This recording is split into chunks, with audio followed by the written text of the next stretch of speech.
Hello everyone, আসসালামু আলাইকুম। এইচএসসির আরও 4 পরীক্ষা স্থগিত, এরকমটাই নিউজ করেছে দ্য ডেইলি ক্যাম্পাস নামে একটি ওয়েব পোর্টাল।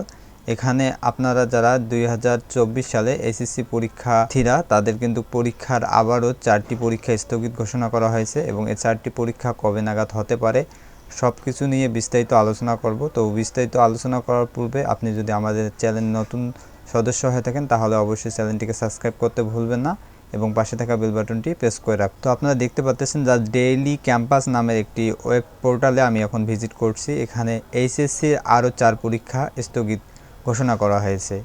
তো এখানে আমি যদি নিচের দিকে আসি তাহলে এখানে বলা আছে যে চলিত মাসের 3 দিনের এবং পরবর্তী মাসের 1 দিনের এইচএসসি ও সমান পরীক্ষা স্থগিত করেছেন বাংলাদেশ আন্তঃশিক্ষা বোর্ড। বৃহস্পতিবার 25 জুলাই আন্তঃশিক্ষা বোর্ড সমন্বয়ক কমিটির সভাপতি ও ঢাকা শিক্ষা বোর্ডের চেয়ারম্যান অধ্যাপক তপন কুমার সরকার এই তথ্য জানান। তিনি বলেন, আগামী 28, 29 ও 31 জুলাই এবং 1 আগস্টের এইচএসসি ও সমান পরীক্ষা স্থগিত করা হয়েছে।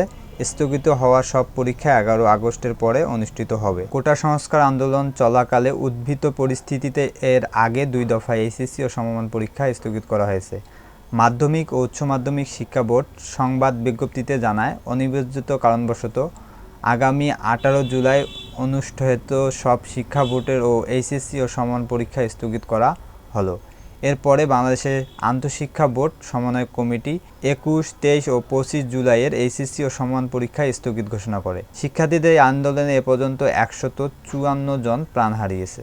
এইচএসসির যে 4টি পরীক্ষা স্থগিত হয়েছে সেটি হচ্ছে 28, 29 এবং 31 তারিখ ও 1 আগস্টের এই 4টি পরীক্ষা আপনাদের স্থগিত ঘোষণা করা হয়েছে। পরবর্তী নির্দেশনা না দেওয়া পর্যন্ত এই 4টি পরীক্ষা কিন্তু স্থগিত থাকবে এবং এই পরীক্ষাগুলো আপনাদের আবারও নতুন সংশোধিত রুটিন প্রকাশ হবে এবং রুটিন অনুযায়ী কিন্তু আপনাদের পরীক্ষাগুলো নেওয়া হবে। তো এই ছিল আজকে আপনাদের এইচএসসি চলমান পরীক্ষার সর্বশেষ তথ্য। এরকম নিয়মিত তথ্য পেতে আমার ইউটিউব চ্যানেলটিকে সাবস্ক্রাইব করে রাখুন এবং পাশে থাকা বেল বাটনটি প্রেস করুন।